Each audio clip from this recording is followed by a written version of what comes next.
এখানে আমিও বলবো আলভি দোষ আছে। দোষ যদি মানে আগে বলতো না যে যা ঘটে কিছুটা ঘটে, তখনই ইকরার সাবধান হয়ে যাওয়া উচিত। নাটকের নামটা জানো? ফিল্ম ইকরাম, ভাই আমার ভাই।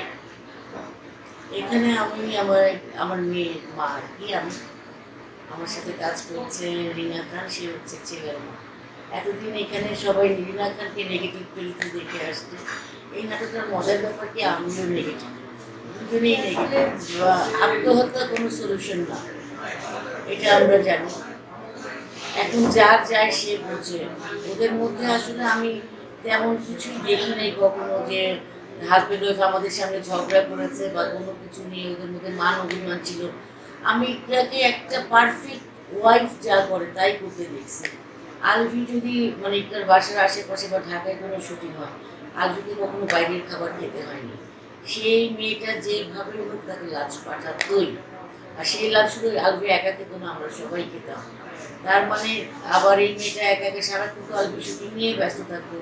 এই মেয়েটা নিজের টাইম পাস করার জন্য ব্লগ বানাতো, ছেলেকে নিয়ে বিভিন্ন রুমের মানে ঘরে ছোটো ছোটো কন্টেন্টগুলো বানাতো। আমরা খুব খুশি হয়েছিলাম।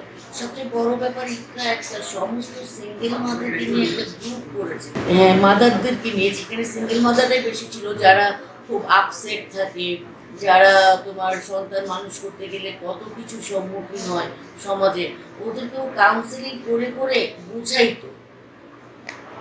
আজকে যখন আমার কানে আসলো যে এরকম আত্মহত্যা করছে ইকরা, এটা না আমি নিতে পারি নাই। কারণ ইকরার মতো মেয়ে যে নিজে অন্যকে বোঝায়, একটা সাহসী শক্তিশালী মনের মেয়ে, সে আত্মহত্যা করলো, মানে কতটা কষ্ট পেলে।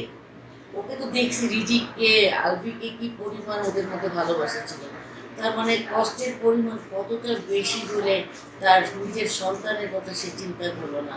স্বামী না হয় বাদই দিলাম, এখন আত্মহত্যা করে আসলে কী পেলো, রেজাল্টটা কী হলো? আলভি দুদিন শোক পালন করবে হয়তো বা, দেখা যাচ্ছে সন্তানের অজুহাত বা সন্তানের জন্য সত্যি সত্যি একজন মা লাগবে ভেবে বিয়ে করে ফেলবে। সন্তান কি আর ইকরার ভালোবাসা পাবে, আসল মায়ের ভালোবাসা? সে পাবে সৎ মায়ের ভালোবাসা। অথচ যেভাবে ও বড় হচ্ছিল, টোটাল ব্যাপারটাই কিন্তু আলাদা হয়ে যাবে। এখানে আমিও বলবো আলভি দোষ আছে। দোষ যদি মানে আগে বলতো না যে যা ঘটে কিছুটা ঘটে, তখনই ইকরার সাবধান হয়ে যাওয়া উচিত ছিল। আমরা সবাই সবকিছু জানি, মানে পুরোটা জানি না। আমরা তো দেখতাম যে মানে দেখতাম ও সবার সাথে মিশছে। আমি মাঝে মাঝে দুষ্টামি করে আলবিকে দুই একবার প্রশ্নও করেছিলাম যে কিরে আলবি, কি কেমন চলতেছে দিনকাল? ও বলতো যে আপা এগুলাতে এগুলাতে চোখ দিও না, কান দিও না, এটা আমার এই পর্যন্তই ভালো। বাসায় আমার বউ বাচ্চা ছাড়া আমার কাছে আর কিছু বলতে পারে না। যখন একটা ছেলে এই কথা বলে, একটা হিরো এই কথা বলে, তখন তো তার বিরুদ্ধে আসলে কথা বলারই কিছু থাকে না। কিন্তু হঠাৎ করে ওদের মধ্যে কি এমন হয়ে গেল, আর যেটা আত্মহত্যা পর্যায়ে চলে আসলো আমি বুঝতে পারলাম না। তবে তিথির ব্যাপারটা তো এটাই, যদি আত্মহত্যা করার ছিল তো আরো আগে করার উচিত। এটা আমি একটা পোস্টে করেছি যে আলবি যাওয়ার সময় বলেছিল, ও বলছিল আমি একা একা থাকতে পারবে না, তোকে নিয়ে যেতে। ও বললো যে তোমার প্রতি আমার কোনো ফিলিংস নাই। আবার শুনলাম যে তারা নাকি একদম এটাও নাকি বলতে ক্লিয়ার করছে সে দুদিনে লাভ করে। এখন এটা কতখানি সত্য, আসলে আমরা তো সেই জায়গাটায় ছিলাম না। এখন এই কারণে আবার শুনলাম যে লাইভে আলভিকে রেখে নাকি সুইসাইড করছে। তখন আলভি তার বাড়িতে যে ছিল তাকে তাড়াতাড়ি করে ফোন করে বলছে তাড়াতাড়ি যাও, রুমে দরজা থাকাও, ডাম্বেল দিয়ে নাকি দিয়ে, সবই ফেসবুকে পাওয়া গল্প। তো ডাম্বেল দিয়ে দরজা খুলছে, ততদিনক্ষণে মুখে ফেনা টেনা চলে আসছে। তখন ওই যে কাছে যে হাসপাতাল ছিল, এর সাথে আলভির একটা বন্ধুত্বপূর্ণ সম্পর্ক ছিল, আমরা দেখেছি। এখন হয়তো বা বন্ধুত্বের উপরেও ছিল, তা না হলে এত এত মানা করার পর ইকরা নাকি অনেকবার মানা করেছিল তিথির সঙ্গে মিশতে, তিথিকে কাস্টিংয়ে না নিতে। তো সে তো তারপরেও সব কিছুর উপরে সে গেছে। আবার তিথি আলভিদের ম্যারেজ ডে ছিল, ম্যারেজ ডে বাদ রেখে সে শ্যুট করছে সেই ডেটে তিথির সাথে। আবার এই যে বার্থডেটা পালন করবো ওকে, ইকরা কিন্তু আলভিকে সারপ্রাইজ পার্টিও দিয়েছিল। তারপরে তিনি দেখি যে তার গার্লফ্রেন্ড মানে কি বলবো আমাদের নায়িকা যাই হোক তিথিকে নিয়ে এসে ওখানে বার্থডে। হ্যাঁ ভালো সম্পর্ক অবশ্যই ছিল, যখন সেটেই ইকরা আসতো তখন তিথিকে তো সে সুন্দর নর্মালভাবেই ক্যারেক্টারগুলো দেখতো, ওর জামাই ফাইজলামি করতেছে, ফান করতেছে, গান গাইতেছে, এগুলো ভিডিও করতো। ও তো জিনিসটা সোজাভাবেই নিয়েছিল, কিন্তু ওদের ভিতরে ভিতরে ব্যাপারটা তো ইকরা জানতো না। তো ইকরা যেহেতু আত্মহত্যা করেছে, আত্মহত্যার মতো কাজ যেহেতু ইকরা করেছে, তার মানে এটা অনেক দূর গড়িয়েছে। এইখানে আমি আলভির যদি জবানবন্দিতেও কিছু বলে, আমি আলভির কথা বিশ্বাস করবো না, কারণ ইকরা ততটাই বিশ্বস্ত এবং সুইটেবল একটা হয়েছে। এখন তো অনেক কিছুই বলবে। আলভির যে সাপোর্টার, আলভির একটা গ্রুপ নিশ্চয়ই আছে। আমি তো আলভির গ্রুপও না, গ্রুপের বাইরেও না, আমি আলভি নায়ক। আমি আলভিকে একদম প্রথম থেকে ওর সাথে আমি কাজ করছি। আমার জীবনের সবথেকে বেশিরভাগ নাটকের মা আমি আলভি হয়েছি আর অপূর্ব হয়েছি সবচেয়ে বেশি। তো সেই হিসেবে আমি আলভিকে অনেক আগে থেকে চিনি। আলভি প্রচণ্ড মানে অনেস্ট, তারপর মানুষকে অনেক সম্মান করতো, বিশেষ করে আমাদেরকে।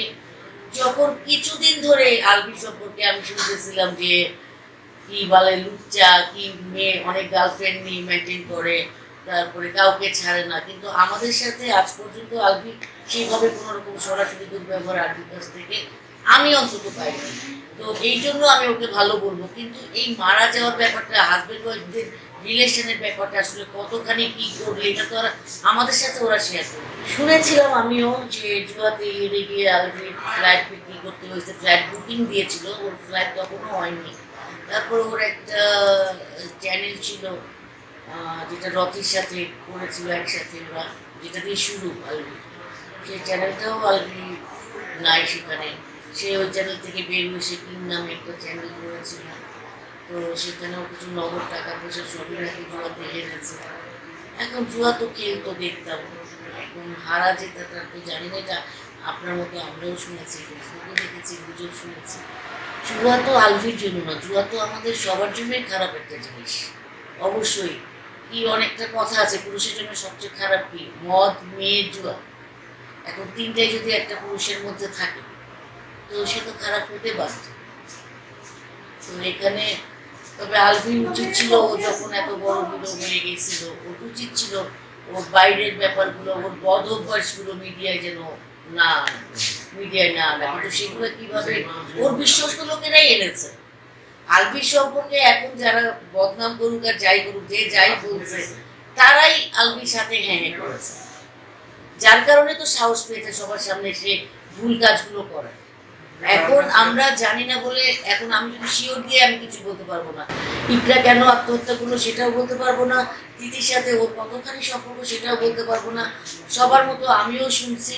তবে হ্যাঁ, একটা বউ এটা কোনোদিনও সহ্য করতে পারবে না একটা মেয়েকে যখন তার থেকে বেশি প্রায়োরিটি দেওয়া হবে। স্বামীর ভাগ তো দিতে চায় না, বয়ফ্রেন্ডের ভাগ কি কেউ দেয়? ধরো যে তোমার সাথে আমার প্রেম হচ্ছে, আমি তখনই তো চাইবো না আমার কোনো বান্ধবীর সঙ্গে তোমাকে পরিচয় করাই দিতে। তো সেখানে স্বামী তো অনেক বড় ব্যাপার। আমি সবারটা জানি না, আমার কাছে এখন একটাই আমার আমার মাথায়, মানে আমি কি বলবো, আমি নিজে নর্মাল না হয়তো বা এখন আমার মাথায় শুধু একটা জিনিস আসছে, যখনই আমি ইকরার আর রিজিকের ছবিগুলো দেখি, ভিডিওগুলো দেখি আসে চোখের সামনে, যে একটা বাচ্চার বাবা তো সময় দিত না, নামমাত্র বাবা। হয়তো দেখা গেছে রিটিক যখন ঘুমাতো তখন আলভি বাসায় ফিরতো, রিটিক যখন ঘুমে তখন আলভি ডিউটিতে চলে আসতো। তো এই ফাঁকে কি করতো, সম্পূর্ণ সামলানোটা কিন্তু মাই সামলাইছে। এখন সেই মাটাই যখন নাই, এই বাচ্চাটার কি হবে? বললাম তো দুদিন পরে আলভির এই শোক মুছে যাবে। বাচ্চাটা কি করবে? বাচ্চাটা সোশ্যাল মিডিয়া, এই যুগের বাচ্চা, ওরা তো সব কিছু পেয়ে যাবে যে ফেসবুকে, ওর মাকে এইভাবে মারা হয়েছে, কিভাবে মরছে, তখন কি বাবার প্রতি তার সম্মানটা থাকবে?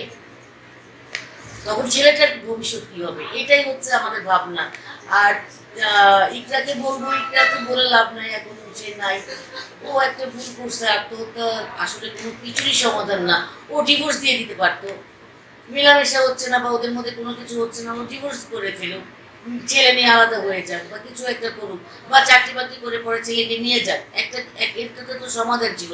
অন্তত ছেলেটার একটা সুন্দর ভবিষ্যৎ হতে পারতো। কিন্তু এখন কি হলো, না ইকরা তার স্বামীকে পেলো, না আলভি তার ওয়াইফকে কবরে শেষ দেখা দেখতে আসতে পারলো, না বাচ্চাটা মা বাবা কারো আদর পাচ্ছে। এখন বাচ্চাটা কোথায় আছে কেউ জানে? বাচ্চাটা তো নানুকে নিয়ে যাবে, নানুর সঙ্গে তো বাচ্চার কোনো সম্পর্কই ছিল না ইকরার মায়ের সাথে। এখন নানুর সঙ্গে তো বাচ্চাটা অ্যাডজাস্ট করতে পারবে না। দাদিকে যদি এখন জেলে যেতে হয়, ছেলেকে হাজবেন্ডকে যদি জেলে যেতে হয় তাহলে বাচ্চাটা কার কাছে থাকবে? কেউ একবার বাচ্চাটার কথা চিন্তা করছে? এখন আমি যে আমার একটাই অনুরোধ সবার কাছে, বাচ্চাটার দিকে তাকায়, যেটা ঠিক, যেটা করলে আসলে সব দিক ঠিক থাকবে সেভাবেই বিচারটা করা হোক। পরকীয়া অবশ্যই খারাপ, পরকীয়া শুধু আজকের কথা না, পরকীয়া যুগ যুগ ধরে চলে আসতেছে, কিন্তু সবকিছুরই একটা লিমিট, একটা ব্যালেন্স থাকা উচিত। কাউকে তো আমি ধমক দিয়ে পরকীয়া বন্ধ করতে পারবো না। আর পরকীয়াও একটা প্রেমের মতো, যেটা হচ্ছে যে আকর্ষণ থেকে হয়। প্রেম যেরকম অন্ধ, পরকীয়া প্রেমও অন্ধ। পরকীয়া কিন্তু এমন না যেটা প্রেম না, এটাও এক ধরনের প্রেম, তবে অন্যের সম্পত্তির উপরে প্রেম। তো এটা জায়গা জমি হোক, মানুষ হোক, অন্যের সম্পদের দিকে আমাদের চোখ না দেওয়াই উচিত।